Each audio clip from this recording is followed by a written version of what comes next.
Good morning. Good morning. So this morning, as you heard in the children's sermon, we get one of the most recognizable verses in the entire Bible. You might have seen it printed on clothing. How many people have seen John 3:16 on a piece of clothing? Anybody seen it on a bumper sticker? Anybody seen it held up by a rainbow wigged person at a football game? For God so loved the world that he gave his only Son, so that everyone who believes in him may have eternal life. Supposedly, Martin Luther referred to this verse from John as the gospel in a nutshell. And yet, after our discussion last week, where we looked at Jesus being tempted by the devil in the wilderness, and both Jesus and the devil being able to quote Scripture, I wonder if it's important for us to ask questions, study, and explore what this famous and often memorized verse means for us today in the world. And I think maybe the best place to start, or maybe the most important place to start, is with the word love. Because it seems to be what all of God's actions towards us, the creation and the entire world, are flowing out of. God, what's the world? Loves the world. Because I'm still not certain that this helps a whole lot, though. Because of the way that we have heard, seen, and used the word love. I'm sure most of us have heard the word love used in meaningful and also trivial ways. I love my country. I love my spouse. I love the Pittsburgh Steelers. I love ice cream. It becomes even more difficult to understand love because some of us have seen and felt this word used by abusers towards their victim. I only hit you because I love you. Sometimes I just love you too much. I love you, I just don't know how to show it. Given all the ways that we use and misuse the word love, it isn't surprising that this famous verse, this gospel in a nutshell, might still leave us confused and wondering. Yes, God, you love us, but how do you love us? What does God's love look like?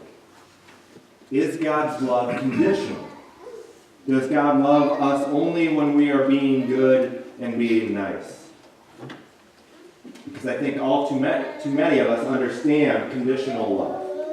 We've seen friendships and relationships dissolve because of mistakes and misunderstandings. Is God's love coercive? Are we only loved when we're actively serving God? Are we only loved when we're going to church? When we're giving offerings to God? Because we know about coercive love, where we are only valued and cherished as long as we are useful to someone. We could go on and on about times that we have been harmed or betrayed by somebody that professed love to us. And, if we're honest, we could all name times when we've been abandoned, when we've ignored, when we've hurt someone else that we had promised to love. And that's why it isn't enough just to hear that God loves the world. And thank God, God doesn't stop there. That's why we need the rest of John's gospel around John 3:16. We hear that because of God's love for the world, God sends his only Son, Jesus. Not somebody like God, not someone who's after God's own heart, but Jesus is God. When we see Jesus, we see God's love. When we hear Jesus, we hear God's love. God doesn't leave love in the abstract. God doesn't leave us wondering about what does God's love look like. God's love is made concrete and particular. Want to know what God's love for you and the world looks like? It looks like Jesus talking to a Samaritan woman. A woman who was of the wrong gender, wrong religion, wrong ethnicity, wrong background, and yet Jesus still treats her with care and value. God's love looks like Jesus reaching out and giving help and healing to a man born blind, a man who had been judged for his disability, a man who had been judged for his illness. Not only does Jesus help him, but provides community and welcome when the man is shunned by his former church, his former friends, and his former family. Yet there are still whispers of doubt in our minds, right? Yeah, God loved them, but what about me? After what I've done, after what I've left undone. And again, Jesus is very specific and concrete in his love.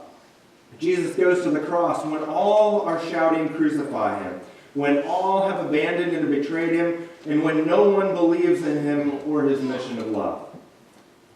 And we kill him over and over again with our wounds, with our words, with our deeds, and with our apathy towards fellow human beings and their sufferings.